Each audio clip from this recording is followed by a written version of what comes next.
On Wednesday, September 30, 2009, at 5:16 in the afternoon, a magnitude 7.6 earthquake struck the west coast of Sumatra, Indonesia. The earthquake caused 20 seconds of severe ground shaking, resulted in widespread damage, and caused 1,200 deaths. The epicenter was located 60 kilometers offshore from Padang and about 80 kilometers beneath the ocean floor. The earthquake occurred deep beneath a subduction zone, where one plate is being forced under another. Many of the deaths caused by the earthquake occurred in Lubuk Lawe, a rural mountain area northeast of Padang, where extensive landslides and mudflows buried more than 600 people and demolished at least 5 villages. Heavy rain over several days before the earthquake is likely to have saturated the ground, weakening the soil. The low-lying coastal regions of Padang and the surrounding west coast of Sumatra have one of the highest tsunami risks in the world. The Banda Aceh tsunami of 2004 reshaped the landscape and took more than 200,000 lives. In Banda Aceh, a lot of people didn't evacuate. They started picking up after the earthquake. And by the time they realized that a tsunami was coming, it was too late. It was only a segment of that fault that ruptured. Padang has almost 4 times the population than Banda Aceh. 400,000 people live in the coastal area, probably inundated by tsunami. And Padang city is so flat. Even though we already educated all people and they know how to evacuate immediately after shaking stop, not all people can reach a safe zone area in 30 minutes. Most of the major roads are running parallel to the coast. So it's very difficult for this amount of people to get inland to safe ground. The BMKG's extremely well-run seismic network determined the location and depth of the earthquake in just over a minute, and determined that there was no risk from a tsunami due to the great depth of this earthquake. It was very difficult to tell the public that there was no tsunami, so people kept on evacuating. If there would have been a tsunami, it would have been extremely devastating for the city. Wherever you are, you first are exposed to an earthquake before the tsunami. So you have to look at the earthquake safety of your infrastructure and your buildings before you even start thinking about the tsunami.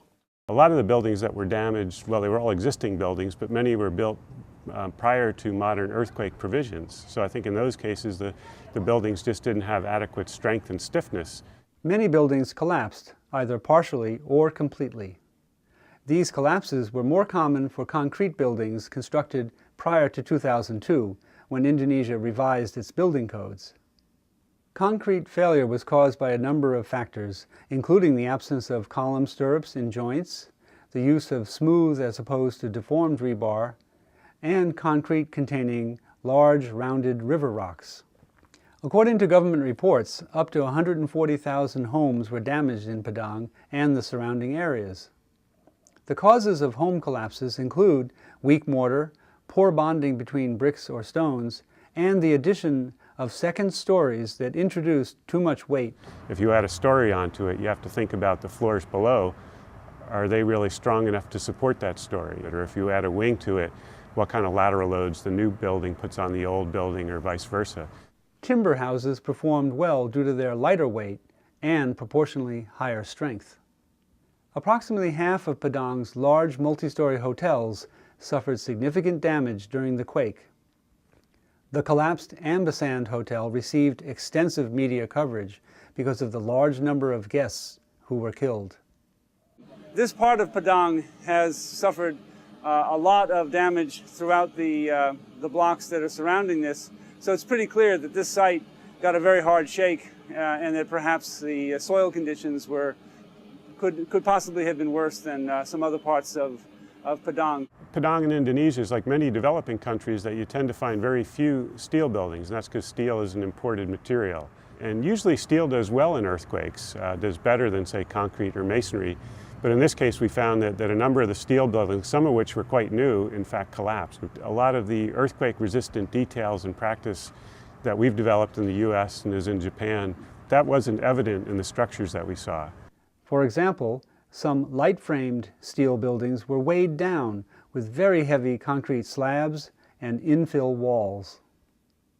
The Padang earthquake caused over 1,200 deaths and significant damage to 140,000 homes, And yet, Sumatra avoided an even bigger catastrophe. If the earthquake had struck earlier in the day, many more people would have been at school or at work. Rebuilding after an earthquake is an opportunity to build better. But is it possible to build better at a reasonable cost?